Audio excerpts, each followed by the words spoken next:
Chapter 14, Section 3 is a good review on sine, cosine, and tangent and the inverse functions. So it says sine A equals A over C. This is just a review. If you have a right triangle and you have angle A, across from angle A is going to be side A, across from angle B is side B, across from angle C is side C. So sine of A would equal opposite over hypotenuse, A over C. Cosine of A would be adjacent over hypotenuse, B over C. Tangent of A would be A over B, opposite over adjacent. And then cosecant, secant, and cotangent go with their respective trig functions and just flip them. So cosecant C over A, secant is C over B, and cotangent is B over A. That should all be a review. Example 1 says, in triangle ABC, angle C is a right angle and sine A equals 5 over 13. Find cosine A, cotangent A, and sine B. Write in fraction and decimal form. So it says angle C is a right angle. Sine of angle A equals 5 over 13. So we know that sine is opposite over hypotenuse. So across from A, opposite has to be that 5, and hypotenuse has to be 13. We have those two sides just because we know opposite over hypotenuse is sine. Then we need to find the missing side before we can do cosine because we need adjacent over hypotenuse. What we can do is use the Pythagorean theorem.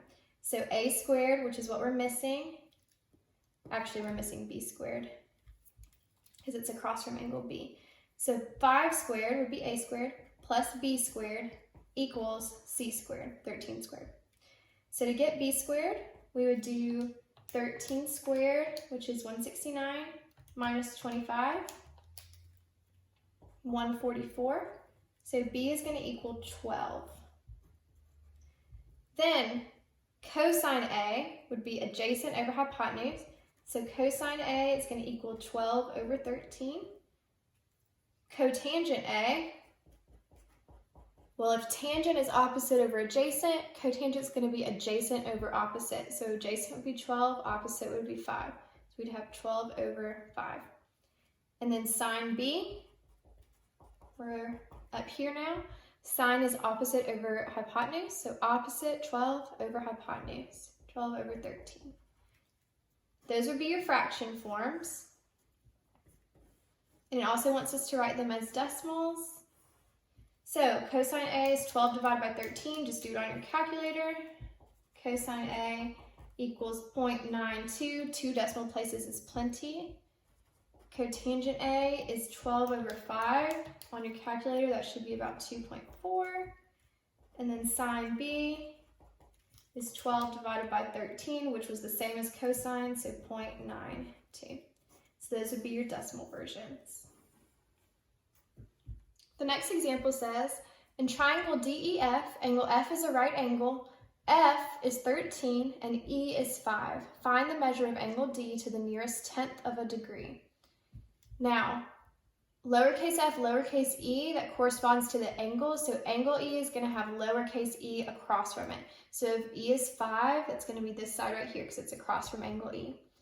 Then lowercase f is going to be across from angle F, so that'll be 13 right here. And then we need to find this side, which this is very similar to the last triangle. We would do 13 squared minus 5 squared, Pythagorean theorem. And again, we'll get 144. So our side is going to be 12. This is just like the last triangle.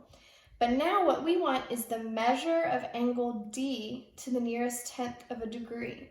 So how would I find the measure of angle D? Well, you could use any of your trig functions. And remember that if we have a ratio and are looking for an angle, we use inverse trig functions like we did in the very first section of this chapter. So let's just do sine. Sine of D equals opposite over hypotenuse, 12 over 13.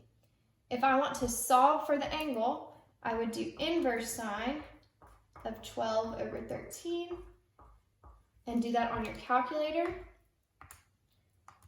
Inverse sine of 12 over 13 equals 67.38 degrees.